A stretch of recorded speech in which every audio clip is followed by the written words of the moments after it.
как посмотрите, как выглядят грузинские лари. А? А? Исторические личности. Никакого диктатора. Никаких президентов. Я не знаю, может тут есть какой-то президент, но это явно люди какие-то исторические, которые там, не знаю, поэты, может, или войны какие-то. Но здесь я не... Ну, какие красивые купюры. У нас же вот тоже делали раньше такие купюры с Абаем, Кунанбаевым, с Айтике Би, там, с ханами. Куда они все делись? В первую очередь, приехав в Тбилиси, сев на такси, я заметил то, что в городе абсолютно ровные чистые дороги. То есть визуально видно то, что это не дешевый слой асфальта и сделано на совесть. По городу не было никаких там ремонтных бесконечных работ, не было кочек, да, от которого тебя укачивает в машине. Начиная с аэропорта, заканчивая до отеля, я приехал в полном комфорте. А еще реально, чем меня удивило Тбилиси, это то, что я в городе не увидел каких-то старых разбитых машин, да, грязных. Как у нас, допустим, бывает в Казахстане, вы знаете, вот контраст богатства и бедности машин, да. Например, в Казахстане ты можешь стоять на дороге, и мимо тебя проедет там дорогой Toyota Land Cruiser, там, или там Toyota Camry, там, 2020-2021 года, там, минимум взятый за 30-40 миллионов тенге в кредит, да, и после этого мимо тебя проезжает там старенькая Mazda 90-х годов, там, вся пошарпанная, там, уже с разбитыми стеклами, там, вся пыльная. И знаете, такого контраста в Тбилиси у меня не было, там, разница между машинами, которые проезжали мимо друг друга, там, не больше 3 лет. Короче, знаете, что я интересно заметил? То, что вот в Тбилиси вообще... по сравнению с Казахстаном, да, вот я сравниваю с Алматой, с Астаной, все, ну, машина более чистая. Блять, сказал то, что здесь машина чистая, и грязная машина проехала. Вау, посмотрите, какой автобус, балдежный.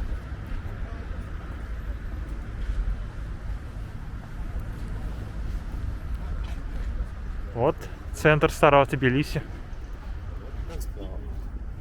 А еще я заметил то, что здесь машины, они более новые, я не знаю, я не видел, что прям машины там с выхлопными газами там и так далее. Я тут здесь даже вижу те модели машин, которые я никогда в Казахстане не видел. Ни в Астане, ни в Нур-Султане, ни в Алмате там. Общественный туалет. И я сейчас вообще охуею, если он еще и работать будет, слушайте. Ага.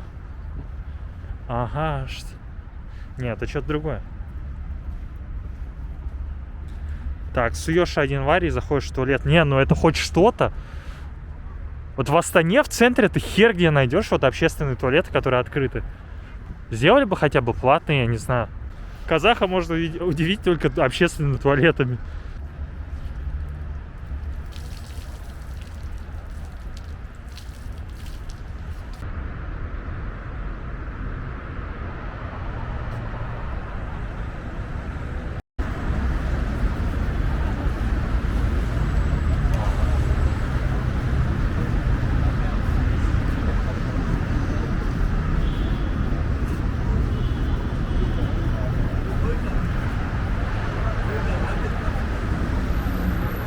Видите вот этот банкомат? Там можно биткоин снимать, гайс. А еще в Грузии я понял, насколько же у нас круче сделаны фудкорты. Посмотрите, как у нас выглядят фудкорты. Просто стоят сотни столов и садись с другом или семьей куда хочешь. А вот в Тбилиси интроверт, наверное, словит панический шок, когда увидит, что здесь общие столы на фудкортах. С одной стороны, это круто, что ты можешь хоть как-то взаимодействовать и контактировать с незнакомыми тебе людьми и не чувствовать себя одиноким. Но с другой стороны, я человек, который любит поесть в одиночку и в тишине, никогда бы, наверное, не смог привыкнуть к тому, что во время еды ко мне может в любой момент подсесть незнакомый человек. Посмотрите, как очень мало места, просто все незнакомые люди друг с другом сидят рядом. Я не знаю, даже вот здесь, казалось бы, кофе-ресторан. Но даже там, знаете, столы типа объединенные, и ты сидишь, ну, с рандомом. У тебя нет своего личного уголка, ну, на тебя будут смотреть, ты будешь на кого-то смотреть. А индекс преступности и безопасности нам говорит...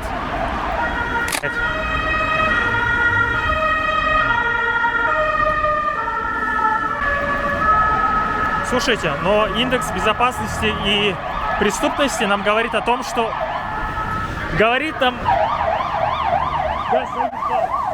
А вы знали то, что Грузия входит в топ лучших стран в индексе безопасности наравне с Японией? Да, я тоже немного офигел от такой статистики, и как же Грузии удалось добиться такого результата. Только в 2003 году по всей Грузии было совершено целых 17 тысяч преступлений, из которых 10 тысяч были тяжкими преступлениями.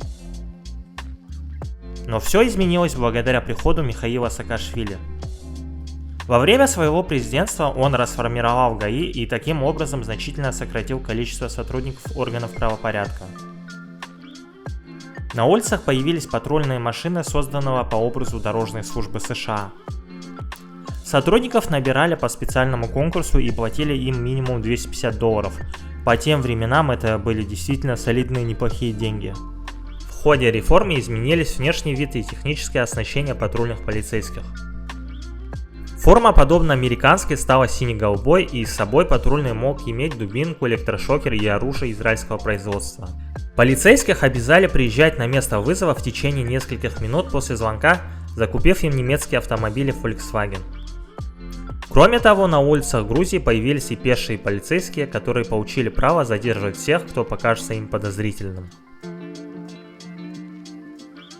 Только летом 2005 года личный состав патрульной полиции в Тбилиси насчитывал 1339 человек, 60 из которых были женщины. Также особенное внимание уделялось физическому облику сотрудников и был девиз «Ни одного пузатого полицейского рядом с нами». Короче, один грузинский таксист мне посоветовал ресторан по Санаури. Там, говорят, готовят классно. Сейчас посмотрим. Я вот третий день в Грузии, еще не пробовал даже хачапури. Вот это популярное. Хинкали тем более не пробовал. Я не знаю, правильно ли я его ем вообще. По-моему, это вот так делается. Насколько я знаю. Но это не точно. Ребят, хачапури по-аджарски просто топ. Мое почтение. Я такую вкусную еду давно не ел.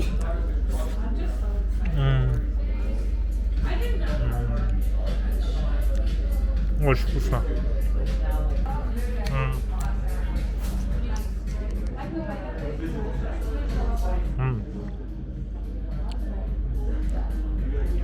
Пробую хинкали. Это просто тесто, а внутри сыр. Короче, anyway, наши манты круче. Не, я думал, там внутри еще что-то будет. Я не думал, что это просто тесто плюс сыр. Ну, хоть где-то мы на первом месте. Наши манты гораздо круче, гайс. Все, поел я, значит, грузинскую еду. Не, ну слушайте, ребят, хачапури по-аджарски это просто мое уважение. Было очень вкусно. Мне понравились. Хинкали это просто тесто. Это, так скажем, наши манты на минималках, да, где это просто тесто и внутри просто сыр. То есть ничего особенного нет. Но суп как суп, просто обычный. Это, ну, не местная еда вроде. Если вы будете в Грузии, заказывайте хачапури по-аджарски. Они просто, ну, офигенные, реально вкусные. А если честно, на самом деле, какую бы я еду не ел, то вкуснее нашей еды я еще ничего не пробовал. То есть, ну, это, наверное, ну, я не знаю, я просто... Все, пацаны, бешбармак все равно лучше. Лучше еды, чем бешбармак, нет.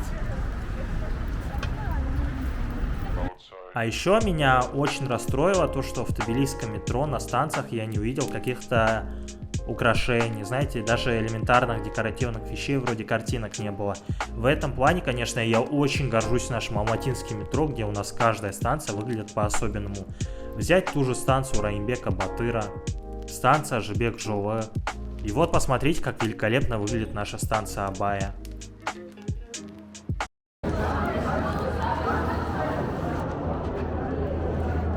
Здесь вообще, ну, это, по идее, главная станция вообще считается в Грузии, да, я сейчас на одной из самых главных улиц, и это одна из самых главных станций, и здесь, по идее, ничего не оформлено, так скажем. Каких-то, там, не знаю, выглядит все скудновато. По-моему, в Алмате сделано гораздо все круче.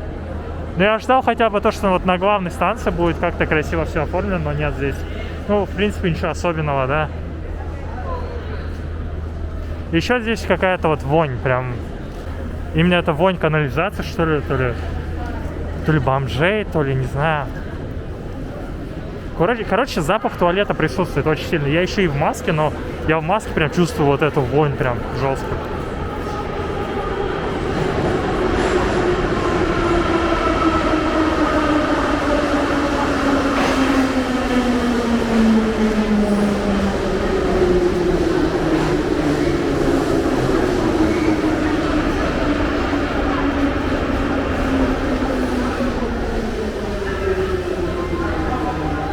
На каком языке, интересно, фильм «Человек-паук» в Грузии?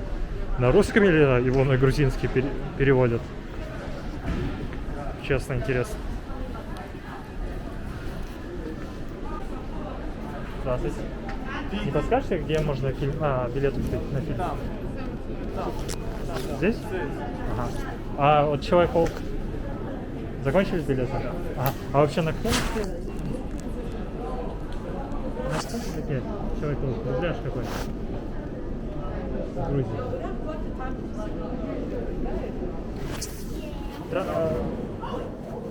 Дубляж. Не, пока не надо. Озвучка какая там? Джорджа, русского нет. Хорошо. Спасибо. Человека-паука, оказывается, не показывают на русском языке. Я не посмотрю его в кинотеатре. Только на грузинском, либо на английском. Да. Я почему-то был уверен, что здесь я найду Человека-паука на русском языке, но нет, мне сказали, что он не грузинский перевод, либо английский ты можешь выбрать, русского нет. На улицах Тбилиси вы часто увидите таких бабушек или детей, которые стоят с протянутыми руками и просят денег. Но на самом деле это организованный чей-то преступный нелегальный бизнес. У этих людей нет своего дома, и их эксплуатируют и, возможно, даже где-нибудь держат в рабстве. Я видел, как к этим людям подходил некий мужчина, видимо, куратор или основатель этого бизнеса, который в итоге и забирал все эти деньги. И странно, что полицейские и местные власти города никак это не пресекают. Возможно, эти люди действительно нуждаются в деньгах, но с этих денег они получают копейки. Особенно жаль детишек, которые еще не понимают, что стали жертвами преступного бизнеса.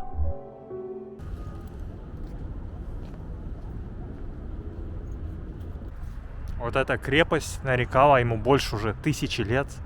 Просто представьте, здесь сооружение, которое стоит уже 1000 лет. Это выглядит все очень классно. Посмотрите, какой вид отсюда открывается на все Тбилиси.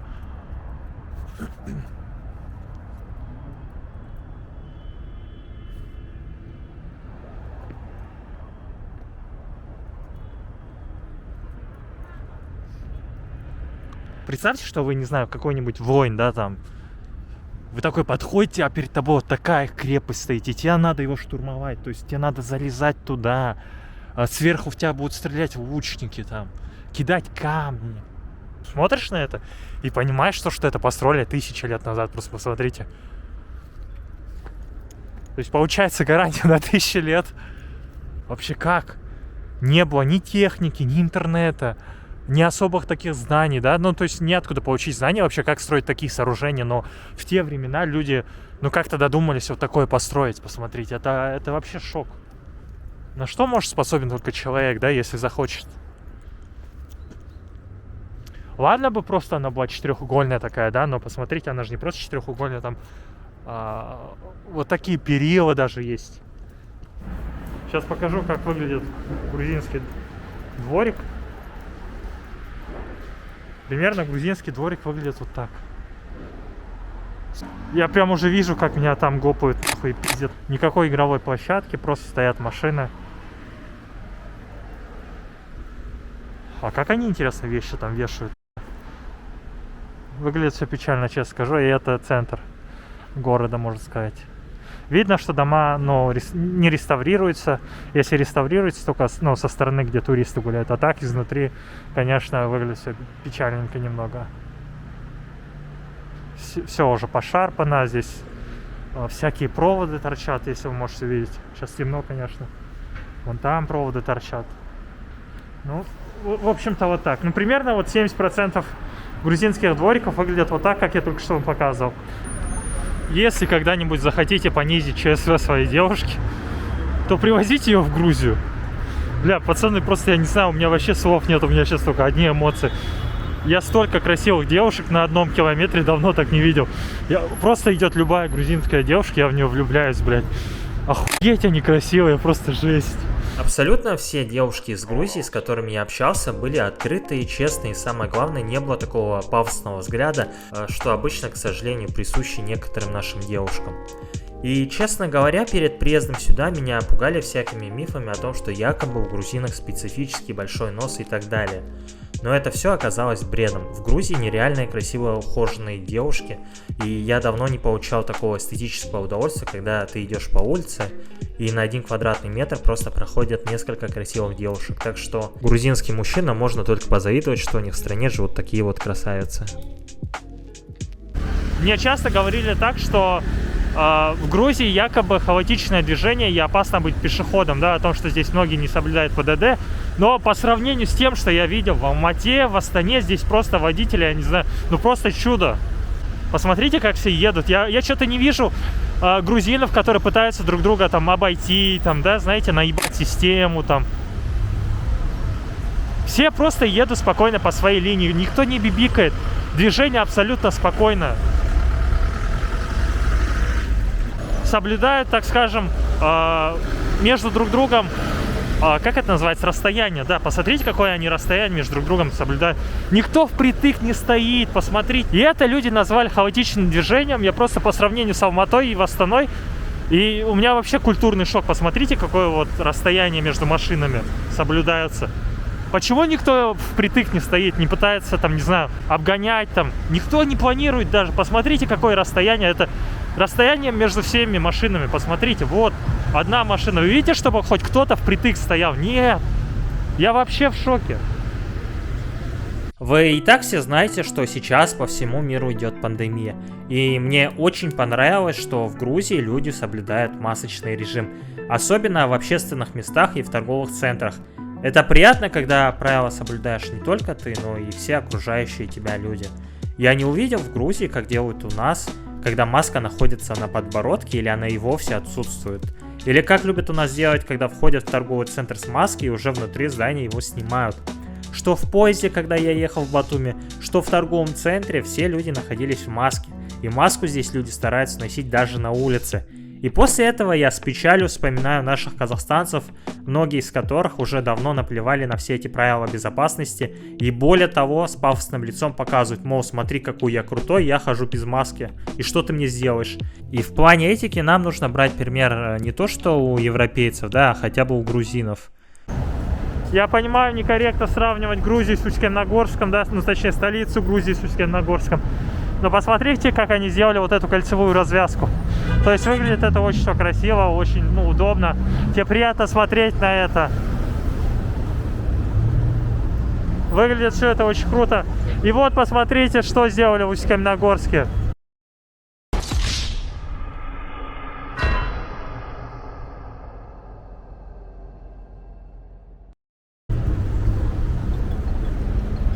Ну, у нас же могли же тоже, ну, в Усть-Каменогорске сделать так же, но вот так просто красиво вот это все оформить, но нет. В чем смысл ставить макет макета, я не понимаю. Мне кажется, вот знаете, вот в некоторых местах я понимаю то, что у нас, в принципе, вот даже не столица, даже не Алматы, в принципе, если бы у нас, ну, не было бы коррупции, у нас бы какой-нибудь Усть-Каменогорск вполне мог выглядеть вот так. Вот так должен был выглядеть Усть-Каменогорск на самом деле, посмотрите.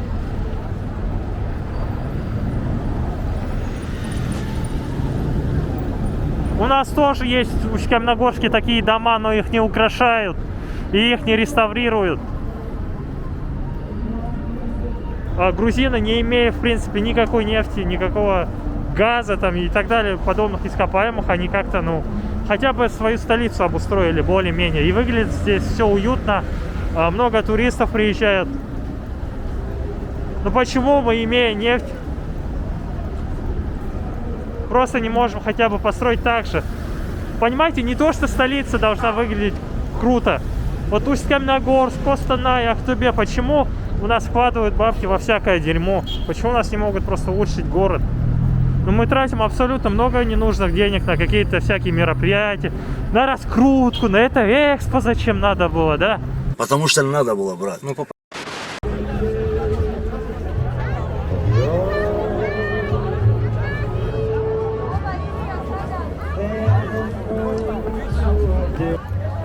Боже, как же классно побывать в такой новогодней атмосфере. У меня такого давно не было.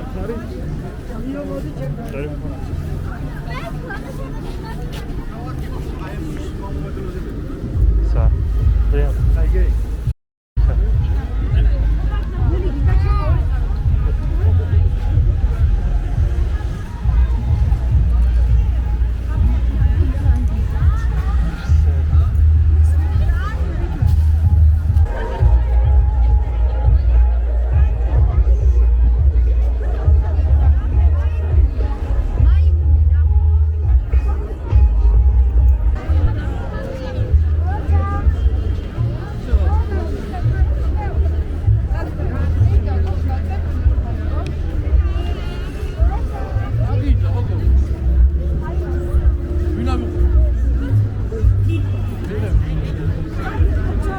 Вообще, как же охуенно, блядь, как же охуенно, блядь. Я по такой атмосфере скучал.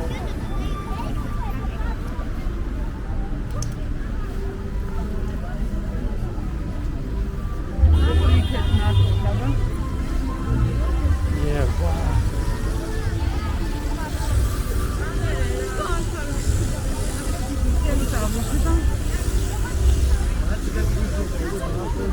Я что, в раю? Почему так охуенно?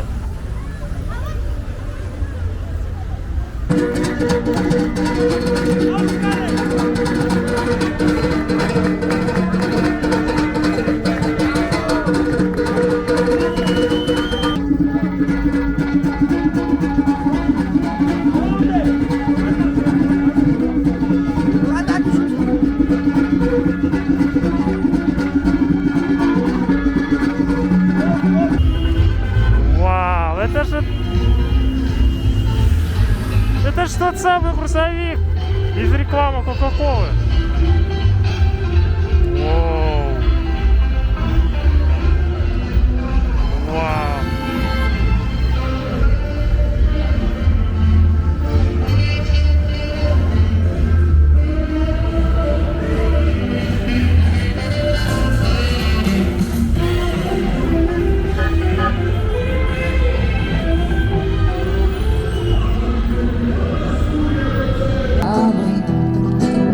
It's to stay, it's to stay, stay by me.